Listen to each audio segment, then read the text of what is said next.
Hello friends, நான் தான் உங்கள் தமிழ் கார்மிக் பேசுகிறேன். நீங்கள் நம்ம எந்த வண்டி பார்க்க போகிறோம்னா செவர்லைட் க்ரூஸு. அதில் என்னன்னாக்கா ரேடியேட்டர் வந்து ஹீட் ஆகுது, வண்டி வந்து ரொம்ப ஹீட் ஆகுது அப்படின்னு கம்ப்ளைண்ட் கொடுத்தாங்க கஸ்டமரு.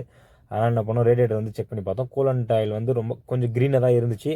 பட் இருந்தாலும் அவ்வளோ க்ரீன் இல்லை, கொஞ்சம் லைட் க்ரீனாக இருந்துச்சு. அதனால் என்ன பண்ணோம், கூலண்ட் ஆயிலை மாற்றி விட்டுடலாம், பூசு போடலாம் அப்படின்றதுனால அந்த ட்ரைனெட் வந்து ரைட் சைடில் கொடுத்துருக்காங்க பாருங்கள். ரைட் சைடு வீலு, அதுக்கப்புறம் கீழே சேஃப்டி கார்டு இருக்கும். அந்த சேஃப்டி கார்டில் பட்டன் கழட்டிட்டிங்கன்னா அதுக்கப்புறம் அந்த சைடில் உங்களுக்கு தெரியும், ரைட் சைடில் கொடுத்துருக்காங்க. கீழே ஃபுல்லாக பிளாக் ஆகிட்டு இருக்குது, செம்மண் மாதிரி ஃபுல்லாக அந்த சால்ட்டு, அந்த coolant oil, local coolant oil அந்த மாதிரி போடுறதெல்லாம் போய் இதாகிட்டு அந்த ரேடியேட்டரே ஃபுல்லாக பிளாக் ஆகிட்டுருக்கு. ஒன் சைடில் வந்து ரைட் சைடில் வந்து அப்படியே ஃபுல்லாக பிளாக் ஆகிட்டுருக்கு. நான் அது மைனஸ் வச்சு குத்துறேன், அப்போ கூட அந்த இது டஸ்ட்டில் வந்து அந்த தண்ணி வந்து வெளியே வரல.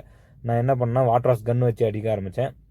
பாருங்கள், வாட்டர் வாஷ் கன் வச்சு இந்த இடத்துல டஸ்ட்டு பாருங்கள், டஸ்ட்டு அந்த கலர் செம்மண் அது ஃபுல்லாக வந்துச்சு.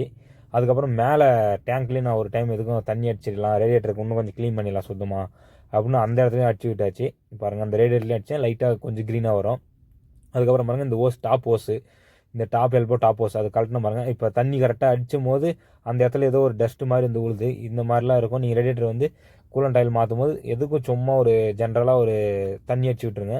அதுக்கப்புறம் மேலே ஒரு நெட்டு கொடுத்துருப்பாங்க கூலண்ட் ஆயில் கழட்டுறதுக்கு, அந்த நெட்டு பாருங்கள், அதுலேயும் ஃபுல்லாக பிளாக் ஆகிருக்கு. நான் அதுவும் வந்து தண்ணி அடிச்சு விட்டுட்டேன். இது பாருங்கள், அந்த ட்ரை நெட் இது தான். அந்த நெட்டையும் கழட்டிட்டு அதுக்கப்புறம் அதுலேயும் நான் வந்து ஃபுல்லாக தண்ணி வந்து ஃபோர்ஸாக அடிச்சு விட்டுட்டு வண்டியை வந்து ஸ்டார்ட் பண்ணிவிட்டு அந்த எல்லா நெட்டையும் போட்டு டைட் பண்ணிட்டேன். அதுக்கப்புறம் வந்து கூலண்ட் ஆயில் ஊற்றுறேன். வண்டியை வந்து ஸ்டார்ட் பண்ணிட்டு கூலண்ட் ஆயில் ஊற்றுங்க, அப்போ தான் வந்து தண்ணி சர்க்குலேஷன் கொஞ்சம் ஈஸியாக இருக்கும். இந்த வீடியோ உங்களுக்கு வந்து பிடிச்சிருந்தா மறக்காமல் நம்ம யூடியூப் சேனலை சப்ஸ்கிரைப் பண்ணிடுங்க.